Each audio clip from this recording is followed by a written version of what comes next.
नमस्कार, मैं पुष्कर सिंह कोरुंगा शिखर साहित्य अकादमी के डिजिटल प्लेटफॉर्म पर एक बार आप सभी का हार्दिक स्वागत व अभिनंदन करता हूं। दोस्तों, जैसा कि आप इस कोरोना काल पे घर पे सकुशल होंगे और कहीं ना कहीं जो है अपना सेहत का ध्यान और अपना अध्ययन पढ़ाई को भी कंटिन्यू कर रहे होंगे। दोस्तों, आज 21 जून की अगर हम बात करें तो अंतर्राष्ट्रीय योग दिवस के रूप में मनाया जाता है। प्रतिवर्ष 21 जून को ही अंतर्राष्ट्रीय योग दिवस के रूप में मनाया जाता है। दोस्तों, यह दिन जो है वर्ष का सबसे लंबा दिन भी होता है और योग भी जो है मनुष्य को दीर्घ जीवन प्रदान करता है। पहली बार यह दिवस जो है दोस्तों 21 जून 2015 को मनाया गया और जिसकी पहल जो है भारत के प्रधानमंत्री नरेंद्र मोदी ने जो है 27 सितंबर 2014 को संयुक्त राष्ट्र महासभा में अपने भाषण से की थी, जिसमें उन्होंने इस पर काफ़ी महत्व दिया था और उन्होंने कहा था कि योग भारत की प्राचीन परंपरा का एक अमूल्य उपहार है। यह दिमाग और शरीर की एकता का प्रतीक है, मनुष्य और प्रकृति के बीच सामंजस्य है और विचार संयम और पूर्ति प्रदान करने वाला है तथा स्वास्थ्य और भलाई के लिए एक समग्र दृष्टिकोण को भी प्रदान करने वाला है। यह व्यायाम के बारे में ही नहीं लेकिन अपने भीतर एकता की भावना, दुनिया और प्रकृति की खोज के विषय में है। हमारी बदलती जीवन शैली में यह चेतना बनकर हमें जलवायु परिवर्तन से निपटने में मदद कर सकता है। तो आइए एक अंतर्राष्ट्रीय योग दिवस को गोद लेने की दिशा में काम करते हैं। नरेंद्र मोदी ने जो है ये संयुक्त राष्ट्र महासभा में कहा था। वहीं आगे अगर हम देखें तो योग दिवस की अगर हम बात करें तो पहला अंतर्राष्ट्रीय योग दिवस जैसा कि 21 जून 2015 को पूरे विश्व में धूमधाम से मनाया गया था। इस दिन करोड़ों लोगों ने विश्व में योग किया, जो कि एक रिकॉर्ड था। योग व्यायाम का एक ऐसा प्रभावशाली प्रकार है जिसके माध्यम से न केवल शरीर के अंगों बल्कि मन, मस्तिष्क और आत्मा में संतुलन बनाया जा सकता है। दोस्तों, यही कारण है कि योग से शारीरिक व्याधियों के अलावा मानसिक समस्याओं से भी निजात पाया जा सकता है। और वहीं अगर हम बात करें, योग शब्द की उत्पत्ति संस्कृत के युज से हुई है और जिसका मतलब होता है आत्मा का सार्वभौमिक चेतना से मिलन। योग लगभग 10,000 साल से भी अधिक समय से अपनाया जा रहा है और वैदिक संहिताओं के अनुसार जो है दोस्तों तपस्वियों के बारे में प्राचीन काल से ही वेदों में इसका उल्लेख मिलता है। दोस्तों, सिंधु घाटी सभ्यता में भी योग और समाधि को प्रदर्शित करती मूर्तियां प्राप्त हुई हैं। हिंदू धर्म में जो है साधु संन्यासियों व योगियों द्वारा जो है योग सभ्यता को शुरू से ही अपनाया गया था, परंतु आम लोगों में इस विधा का विस्तार जो है दोस्तों हुए भी ज़्यादा समय अभी बीता नहीं है। बावजूद इसके योग की महिमा और महत्व को जानकारी जानने तथा उसके स्वास्थ्य जीवन शैली हेतु बड़े पैमाने पर अपनाया जा रहा है, जिसका प्रमुख कारण है दोस्तों व्यस्त, तनाव पूर्ण और अवस्था दिनचर्या।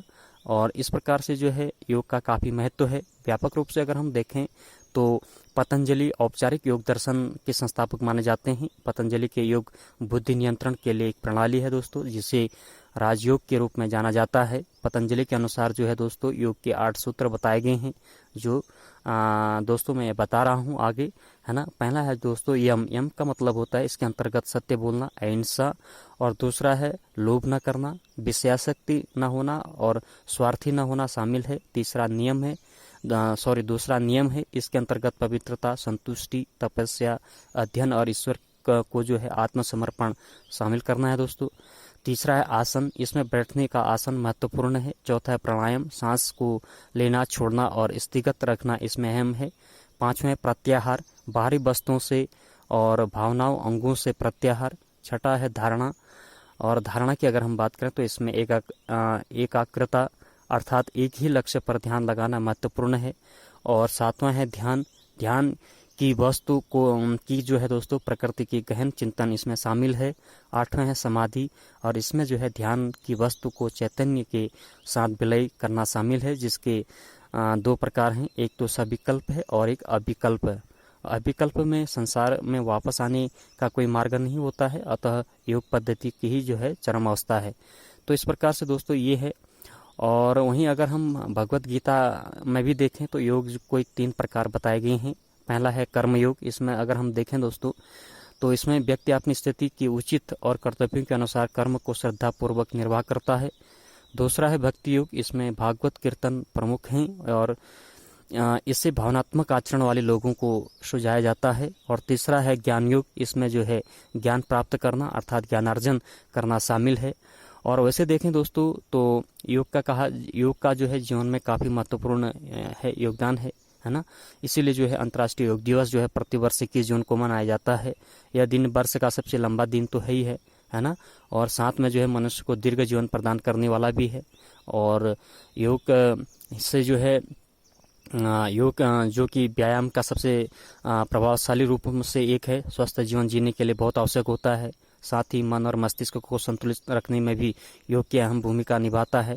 हर वर्ष अंतर्राष्ट्रीय योग दिवस 21 जून को मनाया जाता है, जैसा कि मैंने बार बार जो है अभी बताया भी है ना।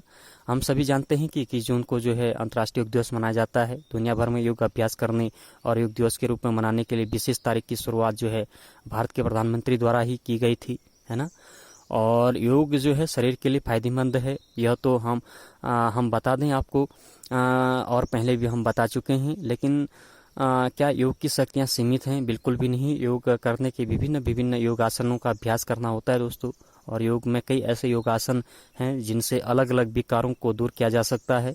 आंतरिक शारीरिक के अलावा जो है ऐसे कई बाह्य विकार नहीं जिसे योग द्वारा दूर नहीं किया जा सकता है। मतलब योग से जो है एक स्वस्थ जीवन जो है जिया जा सकता है।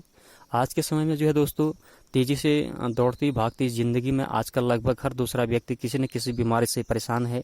तो ऐसे में खुद को स्वस्थ रखने के लिए लोग क्या कुछ नहीं करते, वही बेहद कम समय में योग ने लोगों के बीच में अपनी जो है अलग पहचान बनाई है दोस्तों, है ना। लोग खुद को स्वस्थ रखने के लिए योग का सहारा लेते हैं। और 21 जून 2015 को शुरुआत के बाद जो है हर साल 21 जून को जो है अंतर्राष्ट्रीय योग दिवस के रूप में मनाया जाता है। हर साल लोगों को योग के प्रति जागरूक किया जाता है, जिसके लिए कई स्तर पर अलग अलग कार्यक्रम आयोजित किए जाते हैं दोस्तों। और वही कोरोना काल में तो योग का महत्व और भी ज़्यादा बढ़ जाता है। लोग खुद को फिट रखने के लिए योगासन करते हैं। और क्या तो बच्चों और क्या बड़े हर कोई जो है योग से जुड़ा हुआ है। इसी बीच जो है हर कोई भी जो है योग के प्रति जो है कहीं न कहीं अपने स्वास्थ्य को भी एक तरीके से जो है अपना शारीरिक संतुलन को भी जो है एक तरीके से फिट किया जा सकता है। तो दोस्तों एक छोटा सा प्रयास था। आज अंतर्राष्ट्रीय योग दिवस है। अंतर्राष्ट्रीय योग दिवस पर जो है आप सभी को जो है शिखर साहित्य अकादमी की ओर से बहुत बहुत हार्दिक बधाई और शुभकामनाएं। और अपने जीवन में जो है योग करते रहें और योग से जो है अपने आप को जो है फिट रखें। कहीं ना कहीं अपने स्वास्थ्य, अपने मानसिक दृष्टि से भी अपने आप को फिट व स्वस्थ रखें। और इसलिए जो है योग दिवस पर आज एक छोटा सा विश्लेषण था। तो अगर ये वीडियो आपको पसंद आई तो इसको आप लाइक करें, शेयर करें, सब्सक्राइब करें। साथ में आप जो है मॉर्निंग या सुबह के समय में जो है रोज़ 15 या 30 मिनट निकाल के अपना योगा करते रहें, जिससे अपना शरीर भी फिट रहे। तो एक बार आप सभी को जो है बहुत बहुत योग दिवस पर जो है हार्दिक बधाई व शुभकामनाएं। बहुत बहुत आभार व धन्यवाद।